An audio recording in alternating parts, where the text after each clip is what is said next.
bonsoir à toutes et à tous. Je suis Émilie Nicodème-Paulin, je suis co-directrice médicale au RHNE et vous ne m'entendez pas. Alors, je recommence. Donc, est-ce que là, c'est mieux? Oui? Alors, plus proche. Le problème, c'est que plus proche, après, vous entendez vraiment tous les bruits. C'est pas hyper agréable non plus. Là, c'est la bonne distance? Ok, c'est parfait. Donc, je suis Émilie Nicodème-Paulin. Je suis co-directrice médicale au RHNE et je suis très heureuse de vous accueillir ce soir pour cette dernière conférence des jeudis du RHNE avant la pause estivale. Ce qui nous amène ce soir, depuis plusieurs années, le système de santé évolue pour faire face à des défis croissants. Le vieillissement de la population, la complexité des parcours de soins, la pénurie médicale et soignante, ou encore l'augmentation des maladies chroniques. Dans ce contexte, les métiers infirmiers connaissent aussi une transformation profonde. De nouvelles fonctions émergent, repoussant les frontières traditionnelles du rôle infirmier.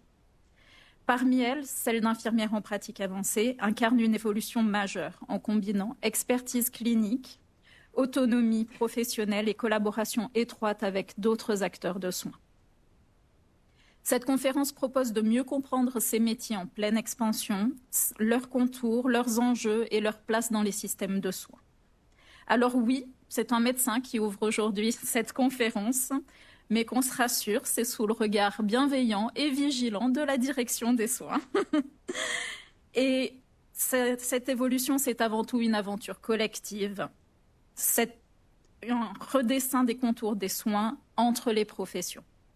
Pour en parler aujourd'hui, nous accueillons 5 professionnels engagés. Donc, Carole Michalski-Monera, infirmière clinicienne spécialisée en médecine. Monsieur Christophe Nakamura, infirmier praticien spécialisé en gériatrie au CHUV. Madame Marion Méan, infirmière praticienne spécialisée en rhumatologie. Madame Rina Rafuna, infirmière clinicienne spécialisée en médecine. Et pour finir, Madame Marielle Grosjean, infirmière spécialisée en infectiologie.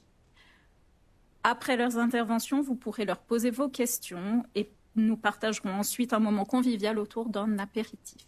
Je vous souhaite à toutes et à tous une très bonne conférence.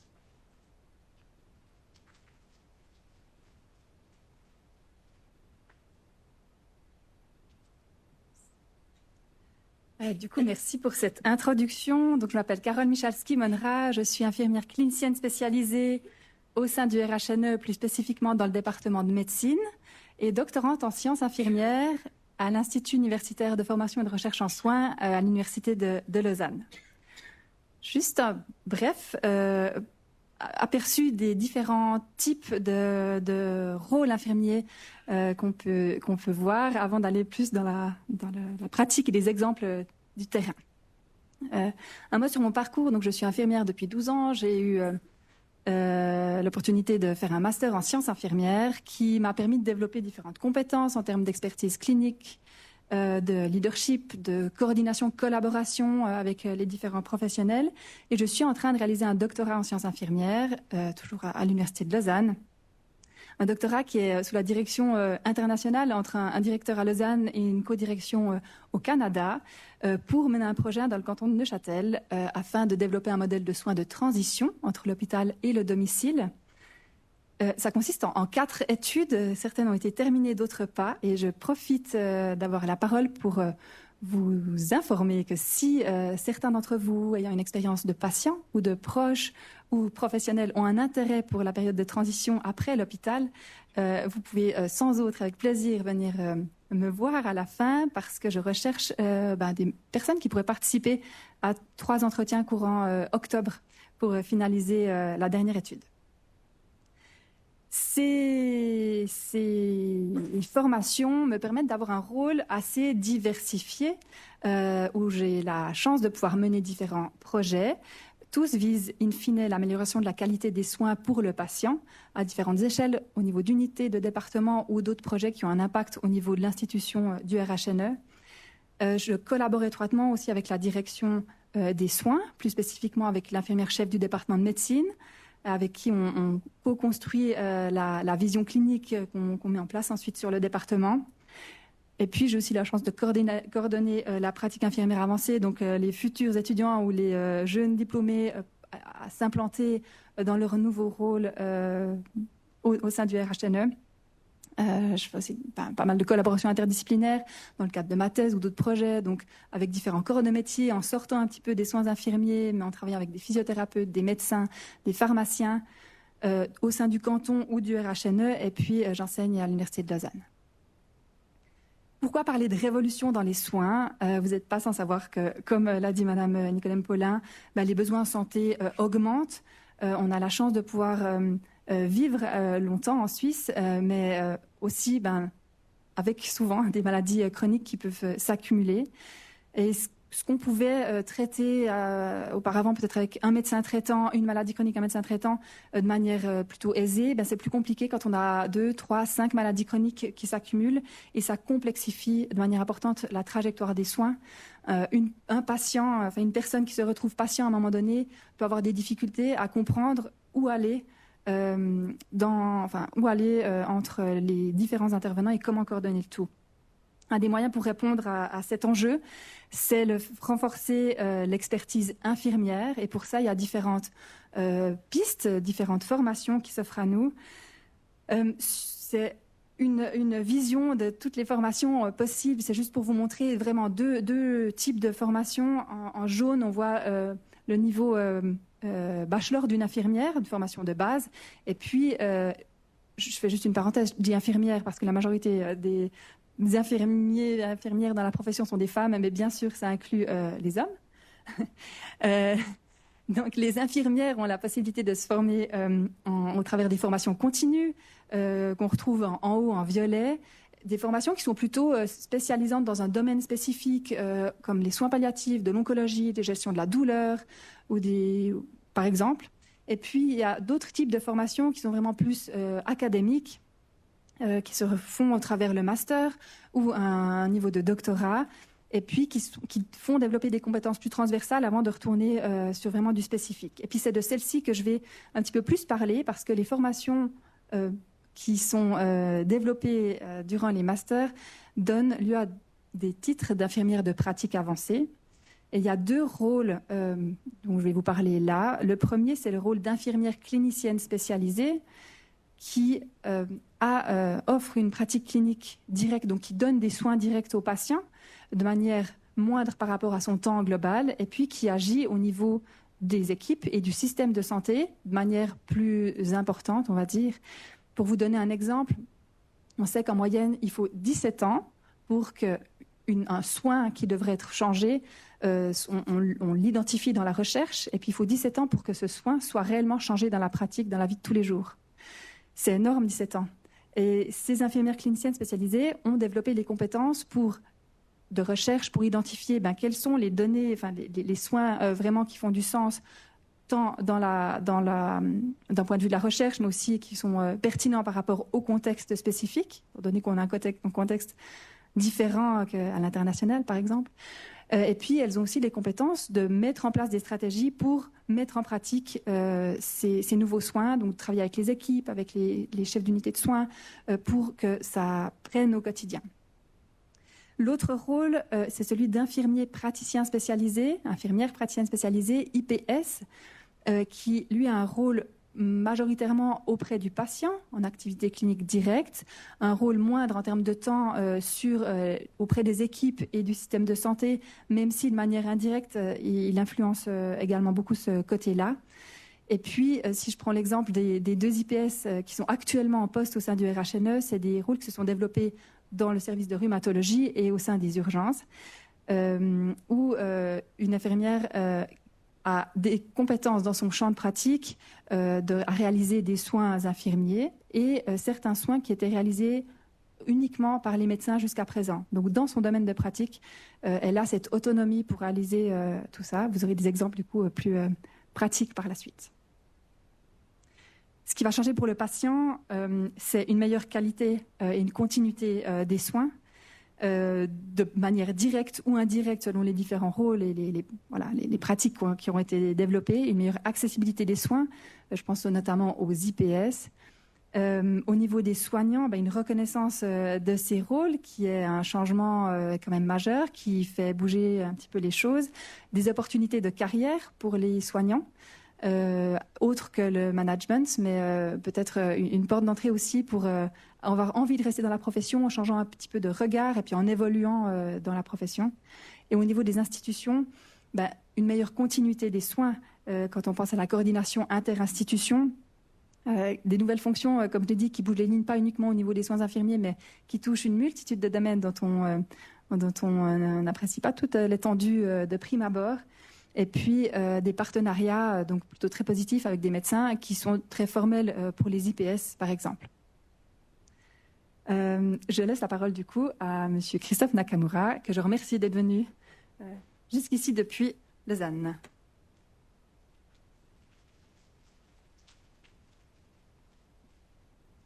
Voilà, bonjour. Donc moi, je suis un peu l'intrus parce que je viens du canton de Vaud et je suis le seul homme. Donc voilà. Un peu de mélange.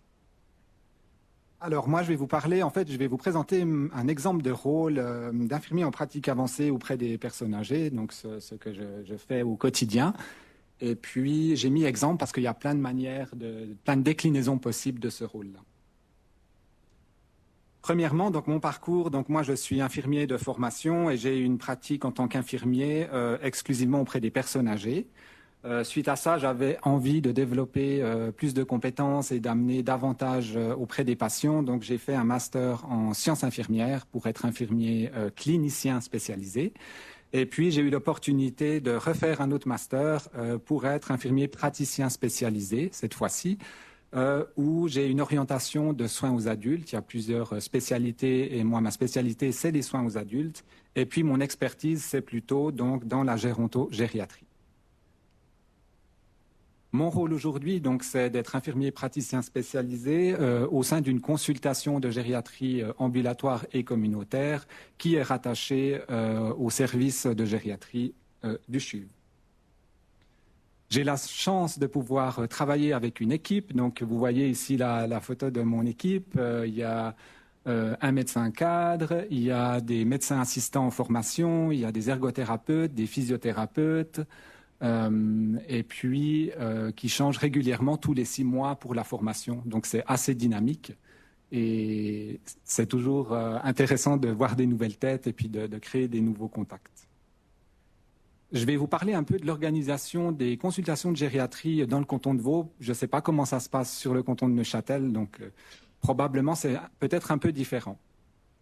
Donc le canton de Vaud est séparé en 4 régions de santé, Nord-Broye, la Côte, Haut-Léman et région Lausanne. Donc moi je travaille dans le réseau région Lausanne et puis dans chacune de ces structures, enfin de ces parties-là, de ces réseaux-là, il y a la possibilité de pouvoir bénéficier d'une consultation de gériatrie avec une équipe un peu comme la mienne, même s'il y a des pourcentages différents, puis des professionnels qui peuvent être différents, mais chaque personne âgée du canton a la possibilité de bénéficier d'une de ces consultations. Les objectifs de ces consultations, donc là je vous les nomme un peu d'une manière globale, mais c'est de favoriser le maintien à domicile, si la personne le souhaite bien sûr, d'améliorer la qualité de vie des seniors et de leurs proches, et aussi de renforcer le repérage et la prise en soin des conditions de santé qui induisent un risque d'hospitalisation et de déclin fonctionnel, ce que nous on appelle les syndromes gériatriques. Et puis on a aussi un rôle de formation, et c'est pour ça que les professionnels tous les 6 mois viennent chez nous et changent pour pouvoir se former à la gériatrie. Donc, nous, on peut accueillir nos patients dans nos locaux. Donc, vous avez ici la photo d'un exemple de box de consultation. C'est tout simple, on n'a pas beaucoup de matériel, mais voilà, ça suffit pour faire ce qu'on a à faire. Et puis, la plupart de nos patients les voient quand même à domicile parce que souvent, ils nous sont référés très, très tard dans l'évolution de la maladie ou dans les répercussions fonctionnelles, ce qui fait qu'ils ont plus de difficultés à venir chez nous, soit pour des raisons physiques, soit pour des raisons cognitives, parce qu'ils souffrent de problèmes de mémoire. Donc, plus particulièrement, qu'est-ce que je fais? Alors, on commence par procéder à un bilan de santé. Ça veut dire qu'on va questionner la personne sur ses symptômes, d'une manière générale, au niveau de la respiration, au niveau des douleurs, au niveau de la nutrition, au niveau du moral, au niveau des finances, un peu d'une manière très globale. Et puis, on va procéder à un examen physique. Donc, généralement, la première fois qu'on rencontre un patient, c'est un examen physique complet, les poumons, le cœur, etc. Et puis, on va appliquer d'autres tests un peu plus spécifiques gériatriques en fonction de la situation. Grâce à tout ça, on va pouvoir identifier des problèmes, mais aussi, bien sûr, des ressources, parce que les seniors ont aussi beaucoup de ressources. Et puis, il va falloir les prioriser, ces problèmes, parce que parfois, il y en a beaucoup. On ne va pas pouvoir tout gérer en même temps, donc il faut prioriser. Voilà. Et puis, on va aussi définir les objectifs de prise en soin. Qu'est-ce qu'on souhaite? Qu'est-ce que la personne souhaite? Est-ce qu'elle a des objectifs spécifiques? Je ne sais pas, de pouvoir retourner faire ses courses, d'avoir des objectifs un peu plus ambitieux ou autres. Donc, il va falloir définir des objectifs pour qu'on puisse mettre des actions qui se formalisent sous un plan de soins. Et dans le plan de soins, on entend bien sûr les aspects non pharmacologiques, mais aussi les aspects pharmacologiques. Est-ce qu'il faut mettre des traitements supplémentaires, en enlever, les adapter? Est-ce qu'il faut des investigations supplémentaires, des prises de sang, des radiographies, des imageries et autres, pour avoir des réponses sur ce qui se passe? Ce qu'on fait aussi, c'est qu'on soutient la mise en place de différentes interventions qui permettent d'atteindre les objectifs auprès de la personne, mais aussi auprès des autres professionnels qui sont autour de la personne, par exemple les soins à domicile. Et puis, on offre des suivis pour évaluer la situation, voir l'efficacité de nos interventions, et on recommence. Donc, la plus-value pour les seniors, donc ce serait pour moi en fait la possibilité de bénéficier d'une consultation spécialisée aux seniors, aussi personnalisée, et puis parfois aussi à domicile. Souvent, c'est assez apprécié. Ça permet aussi un suivi au long cours. Donc, ça fait presque 5 ans que je travaille dans la consultation et il y a des patients que je suis depuis presque 5 ans aussi, qui sont toujours avec moi. Et puis, ça permet aussi d'apporter un soutien pour tous les aspects généraux de la santé, que ce soit physique, psychique, social, et puis vraiment au-delà des questions médicales pures aussi. Et puis, nous, on essaye de privilégier, bien sûr, les interventions qui sont non pharmacologiques, parce que chaque médicament qu'on rajoute, c'est des risques aussi de complications, d'effets secondaires ou d'interactions entre les médicaments. Quand on peut s'en passer, on le fait. Pour la profession, je dirais, ça participe à la formation des infirmières et plus largement aux professionnels de la santé. Donc nous, on accueille des stagiaires, que ce soit des stagiaires physio, ergo, mais aussi des stagiaires en médecine ou des médecins assistants. Et puis aussi des infirmières de liaison et puis depuis peu des IPS aussi pour les former à la gériatrie ambulatoire. On offre un soutien clinique aux infirmières. Donc, si les infirmières ont des questions sur des situations de patients, ils peuvent nous référer. Et puis, on participe aussi à la recherche en sciences infirmières. Pour le système, on aimerait que ça favorise la continuité des soins, évidemment. On aimerait retarder l'institutionnalisation et puis limiter les hospitalisations, bien sûr, quand elles sont inappropriées. Et puis, on travaille beaucoup aussi sur la collaboration interprofessionnelle, mais aussi intra-institutionnelle avec les autres structures autour de nous, et notamment toutes les structures ambulatoires.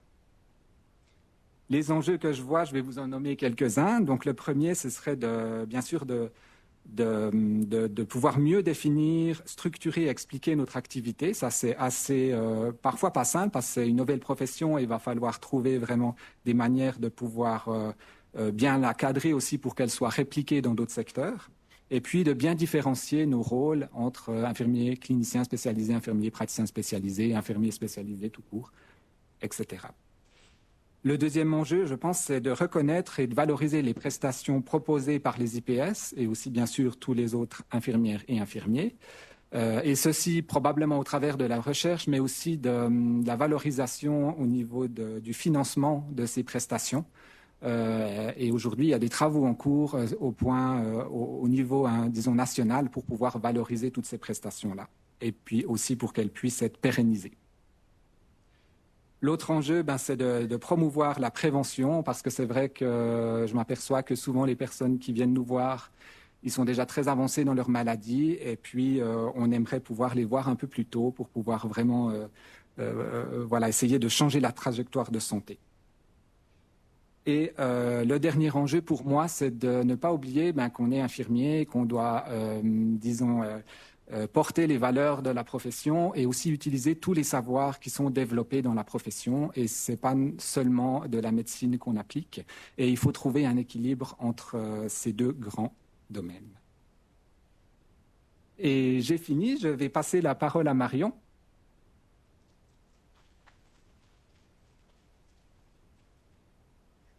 Donc je me présente, moi je m'appelle Marion Méan, je suis infirmière praticienne spécialisée en rhumatologie à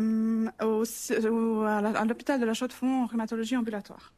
Donc j'ai déjà commencé par vous présenter mon parcours. Donc moi j'ai fait ma formation d'infirmière en 2010 et puis là c'était la découverte de la profession infirmière. Enfin on découvre plein de choses, on est confronté aussi à des choses faciles et moins faciles.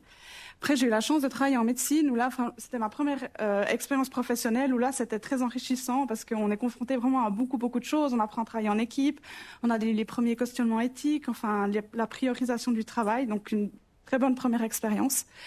Puis après, j'ai eu besoin de me recentrer sur le patient, puis que ce soit le patient qui m'ouvre la porte et qui accepte que je vienne chez lui, plutôt que moi qui rentre dans la chambre avec ma blouse blanche, puis qui dit « je vais vous soigner ». J'avais envie que le patient me dise « non, aujourd'hui, j'ai envie qu'on joue aux cartes au lieu de faire la douche ». Donc en fait, les soins à domicile, c'était une super expérience parce qu'on change de point de vue. Donc j'ai eu beaucoup de plaisir aux soins à domicile et ça a été très enrichissant au niveau professionnel. Et puis après, j'ai eu la possibilité de pouvoir faire ce master d'infirmière praticienne spécialisée. Et puis là, on va plus loin. Ça a été 2 ans de travail intense et puis très intéressant au niveau professionnel et personnel.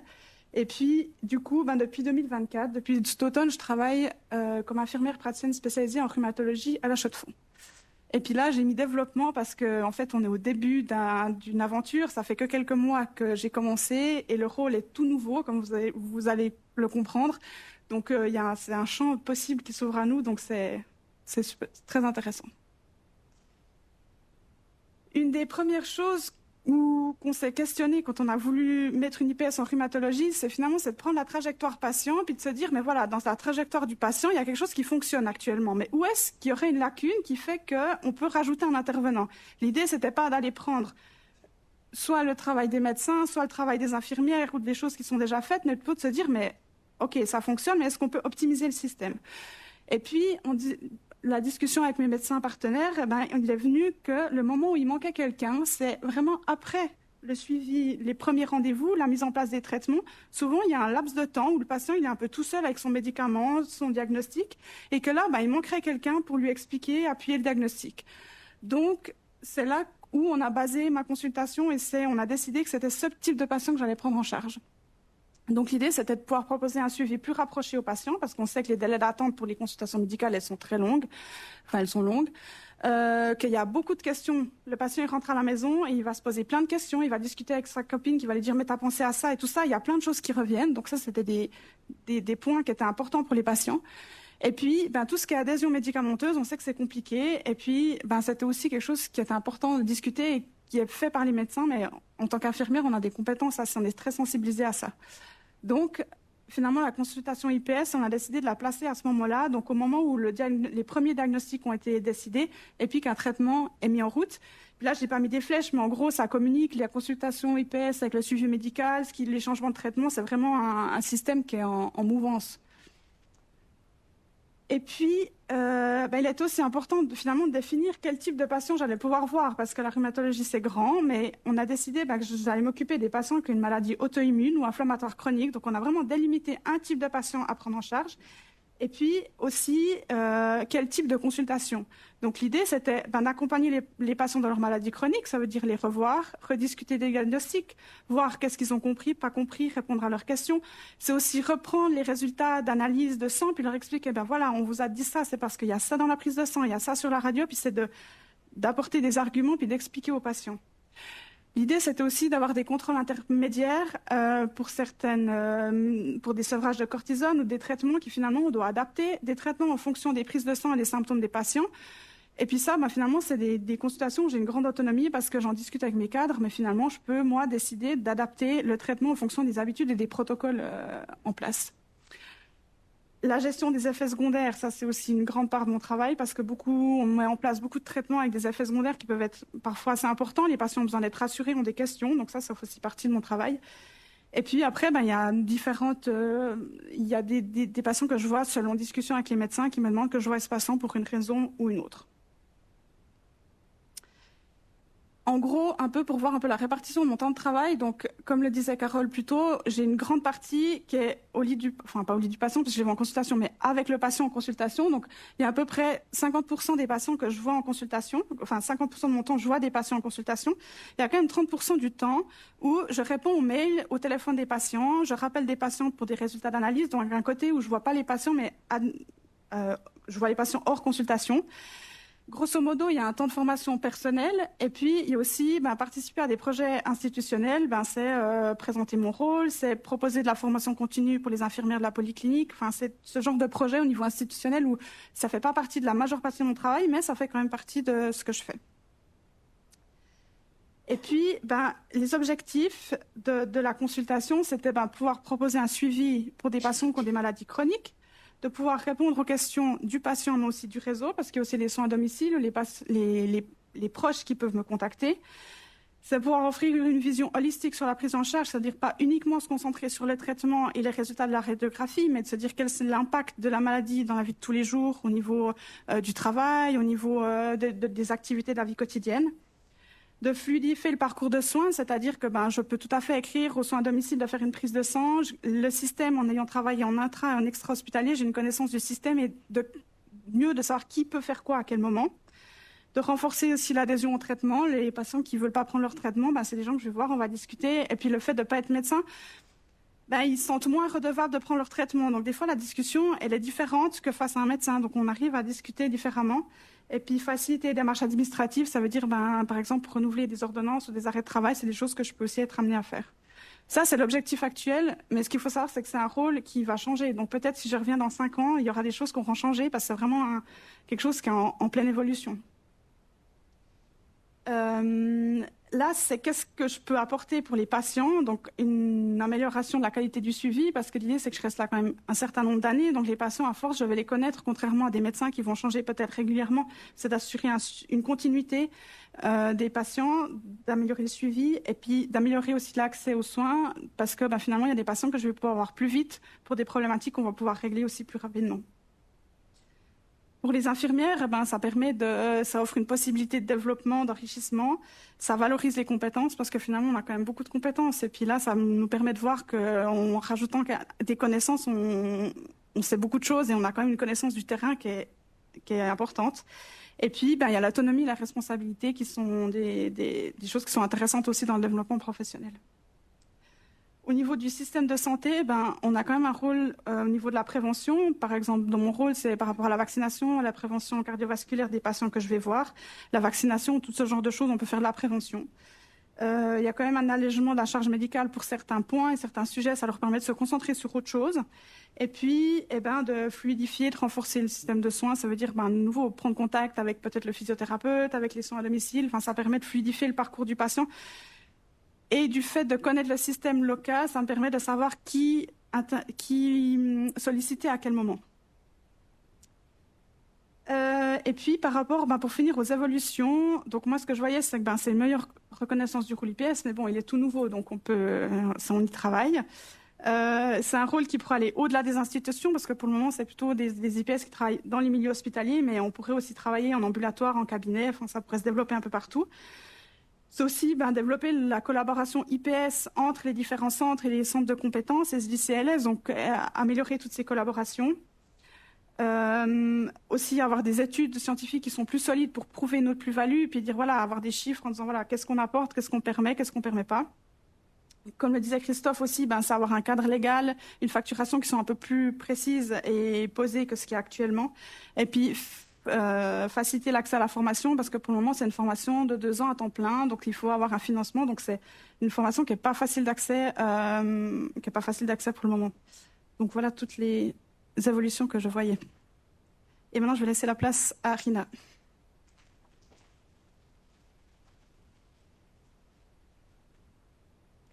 Bonjour à tous, donc je m'appelle Rina Raffouna, je suis infirmière clinicienne spécialisée en médecine sur l'hôpital de la Chaux-de-Fonds.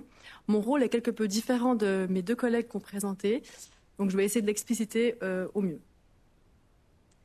Donc j'ai été diplômée en 2017 de la Haute École Arc à Neuchâtel en soins infirmiers. J'ai débuté par travailler en médecine 2, donc à Pourtalès, qui est, je pense, une excellente unité pour commencer en tant qu'infirmière parce que on voit pas mal de pathologies différentes. Donc c'est là que j'ai développé des compétences organisationnelles, des compétences vraiment vision globale, leadership, évaluation clinique, etc. Ensuite, j'ai eu 2 postes en 2021 en parallèle. Donc, j'étais infirmière à la volante. Donc, ça veut dire qu'en fait, on travaille sur plusieurs sites. Donc là, j'ai fait de la gériatrie, de la médecine, chirurgie, soins palliatifs, etc. Et puis, à côté de ça, j'étais assistante d'enseignement parce que c'est quelque chose qui m'a toujours plu. Donc, je me suis dit qu'il fallait que j'essaye. Donc, je donnais des cours en évaluation clinique infirmière, surtout, et en soins techniques, ainsi que d'autres cours donc en collaboration avec les maîtres d'enseignement à la haute école. Et du coup, en 2022, je me suis dit qu'il fallait que face à la complexité des patients, en fait, je trouvais qu'il y avait une souffrance tant au niveau des patients qu'au niveau des professionnels par rapport aux réponses qu'on pouvait donner à ces patients. Donc, j'ai décidé de faire le master en sciences infirmières en 2022, que j'ai terminé en janvier 2024. Et depuis août 2024, j'occupe le poste d'infirmière clinicienne spécialisée en médecine pour les unités de médecine de la Chaux-de-Fonds. Quand j'ai préparé cette conférence, je me suis dit qu'il fallait que je prenne un exemple concret en fait pour vous expliciter le rôle parce que ça reste quand même un peu complexe des fois à comprendre. C'est un peu moins concret que mes collègues IPS. Donc, je vais vous parler du projet qui a été mandaté par l'infirmière chef de département, qui est le projet d'implantation de l'évaluation clinique infirmière en médecine, qui vise à renforcer les compétences en fait des infirmières pour améliorer les soins au lit du patient. Donc, je vais vous parler de mes différentes compétences au fur et à mesure. Donc, en fait, l'évaluation clinique infirmière, c'est une surveillance continue du patient qui prend en compte, par exemple, une anamnèse complète, comment on questionne le patient, comment on va réfléchir en fait à sa problématique, avec tout le raisonnement clinique qu'il y a derrière, l'examen physique, donc l'observation, la palpation, l'auscultation, etc. Et puis les différents tests, etc. Donc, on voulait implanter ça pour que les infirmières elles puissent prodiguer des soins de meilleure qualité en fait aux patients, qu'elles puissent déceler les potentielles détériorations cliniques avant que ça devienne trop grave. Donc voilà, ça c'était le projet en fait en gros qu'on implante maintenant depuis. Enfin, donc le process a commencé à maintenant bientôt 2 ans, enfin même plus. En tout cas la réflexion. Donc, j'ai des compétences que j'ai acquises en master par rapport donc à la recherche, à l'evidence-based practice. Donc, en fait, parce qu'au départ, on a dû faire une analyse contextuelle pour voir quelles étaient les barrières et facilitateurs à la non-pratique ou à la pratique de l'évaluation clinique infirmière. L'évaluation clinique infirmière est enseignée depuis 2012 dans les hautes écoles en Suisse romande, mais on a des infirmières qui ont fait l'école avant ou qui viennent de formations, qui ont des formations qu'elles ont faites à l'étranger, enfin, qu'elles sont françaises ou autres. Donc elles pratiquaient pas toute l'évaluation clinique. Donc on a dû vraiment faire une analyse contextuelle pour voir quelles sont les barrières et facilitateurs. Comme a dit Carole, ça prend 17 ans pour qu'on puisse, entre les résultats d'une recherche et l'application concrète dans la pratique. Donc il a vraiment fallu se dire, on doit analyser le contexte pour pas juste dire, on forme tout le monde et puis tout le monde va commencer à pratiquer l'évaluation clinique. Ça se passe pas vraiment comme ça. Il y a d'autres barrières plus organisationnelles ou autres qui rentrent en jeu. Donc là, c'est toutes les compétences en recherche que j'ai appliquées. On a utilisé des cadres théoriques pour voir dans la littérature, en fait, qu'est-ce que nous dit la littérature. Donc on a fait toute une revue de littérature. Quelles sont les meilleures stratégies à mettre en place pour que les infirmières pratiquent l'évaluation clinique par rapport aux barrières qu'on avait. Et puis notamment également des compétences en gestion de projet. Une des stratégies a été de former évidemment les collaboratrices. Donc il y a 3 unités pilotes. Donc en fait on a commencé par créer une formation avec le groupe projet dont Carole fait partie aussi. Donc on a formé les collègues et puis ce qu'on a remarqué aussi c'est qu'il n'y avait pas le même niveau en fait. Donc on a fait de la supervision clinique, si vous voulez c'est un accompagnement sur le terrain où on fait par exemple la tournée des patients avec l'infirmière pour qu'elle puisse développer des compétences, développer son raisonnement clinique. Et puis, la pratique clinique directe, c'est ça veut dire en fait que je continue en fait à travailler moi-même en tant qu'infirmière au lit du patient pour continuer en fait de développer ma pratique clinique directe parce que on ne cesse jamais d'apprendre. Donc voilà. De manière transversale, il faut des compétences de collaboration et de leadership pour implanter ce type de projet, pour vraiment faire adhérer les gens au projet, réunir les bonnes personnes ensemble au bon moment, pour vraiment essayer de déceler les barrières, essayer de trouver des stratégies pour y pallier, etc. Il y a également des résistances. Donc voilà, toutes ces compétences-là, je les ai acquises via mon expérience et via le master également. Et ça passe également par une visibilité du projet, la construction de relations de confiance, être un modèle professionnel soi-même, etc. La moitié de mon pourcentage de travail, je le passe vraiment au lit du patient comme infirmière. Et puis l'autre moitié, donc par rapport, donc je m'engage dans ces projets-là. Il n'y a pas que celui-ci, mais là c'était un exemple dans la supervision clinique, coaching, collaboration, etc. Donc je suis intégrée pleinement aux équipes soignantes dans les unités de médecine de la Chaux-de-Fonds. Ça me permet, il y a plusieurs plus-values. Ça me permet d'avoir une connexion continue avec la réalité du terrain. On propose pas des projets qui sont démesurés ou qui sont pas du tout réalistes. Donc vraiment, je suis connectée au terrain et c'est très bien. C'est facilitant pour implanter des projets, pour faire adhérer, parce que je connais bien les équipes. Donc on sait les barrières, les facilitateurs qu'on peut avoir. On sait comment faire on essaye en tout cas de les faire adhérer au projet. Ça me permet également de développer une double expertise, donc clinique, parce que je continue à travailler vraiment dans les soins, je continue à pratiquer moi-même l'évaluation clinique, et donc je continue d'influencer directement la qualité des soins aux patients, et ça me tient à cœur. Pourquoi ce rôle est important? Parce que, comme j'ai dit, donc mon expertise en médecine, plus les compétences que j'ai acquises en master, elle me permet de prendre en charge les patients qui sont dans des situations complexes et d'être vraiment un soutien pour les équipes, en fait, qui me voient comme une ressource. En master, on est également formé en éthique, donc on peut résoudre des conflits éthiques quand les équipes font face. Également en droit de la santé, donc quand il y a des questionnements, je peux être une ressource pour les équipes. Et puis ça fait bientôt une année, donc j'ai commencé en août 2024. Les équipes commencent vraiment à me percevoir comme une ressource, et c'est assez chouette. Je suis vraiment dans le développement des compétences infirmières, comme je l'ai dit, un rôle de ressource.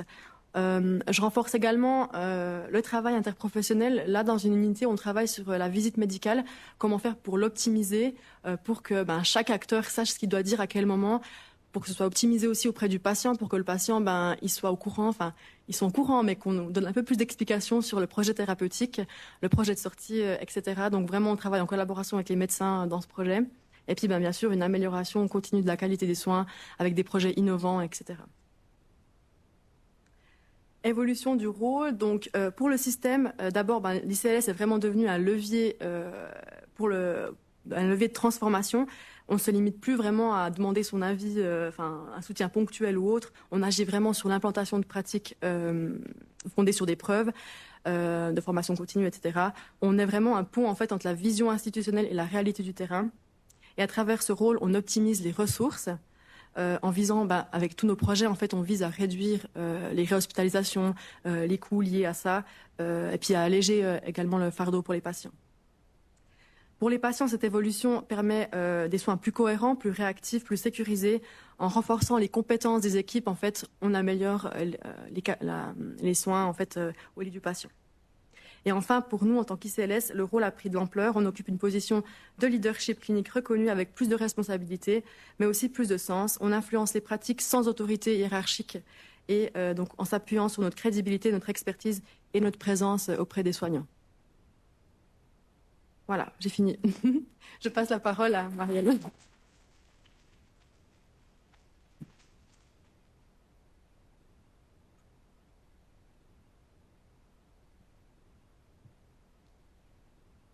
Voilà, bonsoir. Donc moi je m'appelle Marielle Grosjean. Je travaille à la consultation d'infectiologie déjà depuis une vingtaine d'années. Et puis je vais vous présenter un petit peu ce que je fais à cette consultation. Donc j'ai une formation initiale d'infirmière. Et puis, j'ai assez relativement vite travaillé en soins intensifs où j'ai fait une formation certifiante en soins intensifs.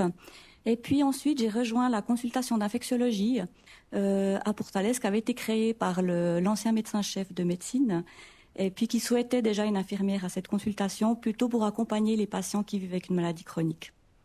Et puis, donc, c'est justement en accompagnant les patients qui vivent avec une maladie chronique que j'ai souhaité faire le premier CAS en accompagnement thérapeutique. Un CAS, c'est une formation continue approfondie, en général sur 2 ans en cours d'emploi. Et puis, ensuite, j'ai fait un deuxième CAS en santé et diversité, tout ce qui touche aux approches transculturelles pour approfondir l'accompagnement thérapeutique des patients issus de la migration. Donc voilà, donc la consultation d'infectiologie, c'est une consultation ambulatoire. Donc les rendez-vous tant médicaux qu'infirmiers sont fixés à l'avance. Et puis on peut voir là, c'est une petite consultation. Hein, donc il y a une petite équipe. Il y a vraiment sur Pourtalès, il y a 2 médecins cadres. Il y a un médecin assistant qui fait un tournus de 6 mois, 2 secrétaires et puis moi-même comme infirmière. Je dois dire que la force de notre consultation, il y a vraiment une excellente collaboration. Il y a une bonne communication. Et puis pour ma part, je crois que j'ai vraiment des chefs qui sont très à l'écoute, qui sont tout à fait disponibles et puis qui connaissent très bien mon champ d'activité. Moi, je connais aussi bien mes limites et puis je pense que c'est important pour développer cette relation de confiance qui est nécessaire dans ce type de consultation. Voilà un petit peu je vais vous présenter mon rôle donc à cette consultation. Donc j'ai une toute petite partie d'actes médicaux délégués. Donc c'est vrai que ça peut être parfois de pose de perfusion, d'injections diverses, d'électrocardiogramme. Ça c'est plutôt des choses que je fais entre 2 consultations que les médecins me demandent. Et puis sinon, je dirais que mes connaissances en infectiologie, elles me permettent d'avoir un rôle autonome, mais sous supervision médicale, c'est-à-dire que les médecins sont vraiment à disposition pour ça. Ça peut être pour la réalisation de fibroscan, par exemple. Donc un fibroscan, c'est un examen qui permet de mesurer l'élasticité du foie, donc d'évaluer le degré de fibrose hépatique. Donc ça, c'est souvent moi qui réalise ces fibroscans. C'est aussi, donc je réalise le soin, je transmets les résultats aux patients. C'est aussi l'occasion de faire de la prévention de la stéatose hépatique, hein, c'est cette accumulation anormale de graisse au niveau du foie. Et puis ensuite, je réalise un rapport qui sera contresigné par le docteur Claire, qui est le médecin-chef. Pour la prévention, le traitement des infections sexuellement transmissibles, je dois dire que pour toutes les situations standards, hein, donc je peux organiser les traitements, faire donc de toute façon tout à fait d'une façon autonome. On a les traitements à disposition chez nous qui sont souvent par injection. Et puis de nouveau pour les situations un peu particulières, eh bien j'en discute avec un des médecins cadres. Je participe aussi à la réadaptation cardiovasculaire pour les personnes qui ont fait un infarctus où je donne l'éducation thérapeutique. Donc là, on va parler des facteurs de risque cardiovasculaire, du rôle des médicaments, effectivement des choses comme ça. Donc là, plutôt sous la supervision du docteur Pellaton, qui est le médecin-chef en cardiologie. Et puis, j'aurais envie de dire que les 2 cas que j'ai faits m'ont vraiment permis de développer une consultation donc basée sur l'accompagnement thérapeutique des patients. Donc là, je suis totalement autonome. Je peux organiser le suivi comme je souhaite en fonction, bien sûr, des besoins de nos patients. Et puis, c'est ça que je vais vous présenter dans la slide suivante, cette consultation d'accompagnement thérapeutique. Donc c'est vrai que j'aime bien cette image centrale où on voit 2 personnes sur un paddle. Il y a vraiment cette notion de cheminer côte à côte. Donc c'est comme ça que j'entrevois vraiment l'accompagnement. On peut orienter nos patients, mais on chemine à leur côté, ne jamais les précéder, vraiment toujours respecter leur rythme et leur choix. Je crois que la première chose qui est essentielle, c'est vraiment cette relation de confiance qu'on peut développer avec notre patient. Et puis d'intégrer des techniques de communication qui vont nous permettre vraiment d'offrir un espace de parole aux patients où ils pourront vraiment parler sans crainte de leurs difficultés de vie au quotidien. C'est vrai que là, moi, je suis beaucoup des personnes qui vivent avec le VIH.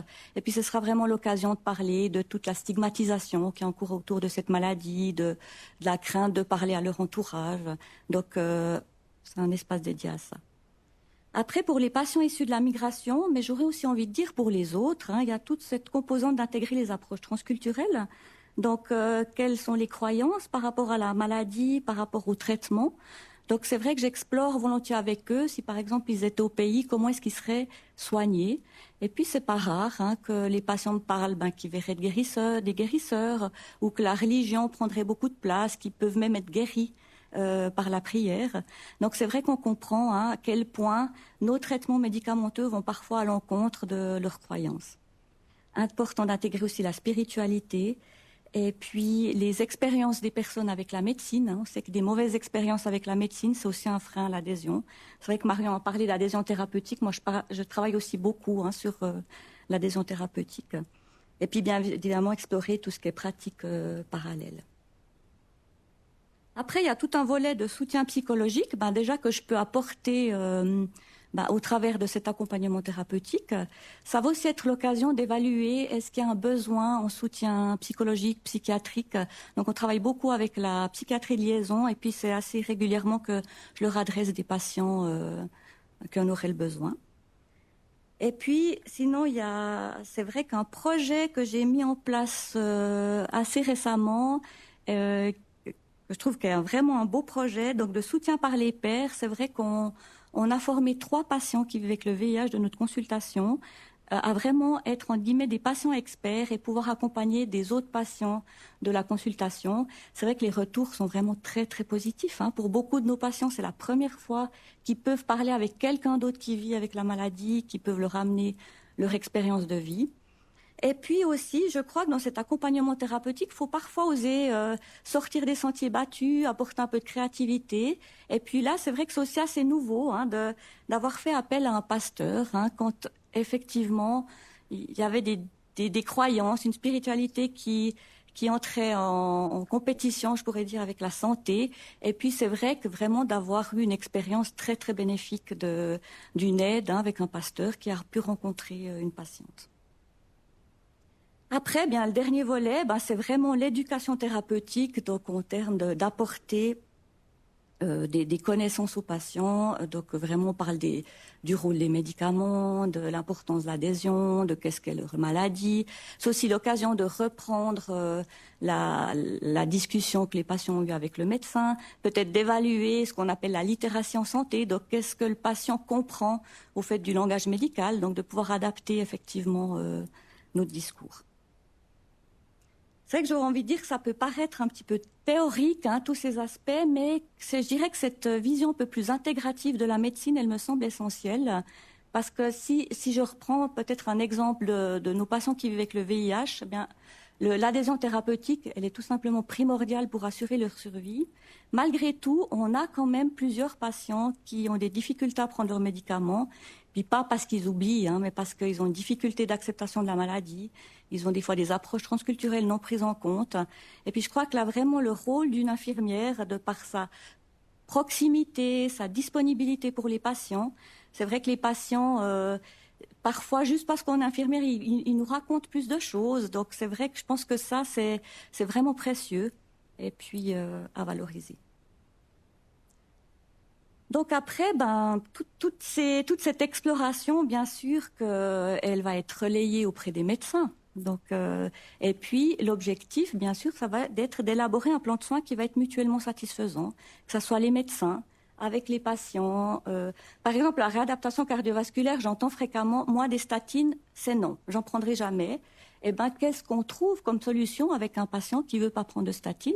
C'est ce que je leur dis, il faut en parler à votre médecin, parce qu'il faut trouver un consensus au final, mais sinon les patients ils prennent pas leurs médicaments, ils disent rien au médecin.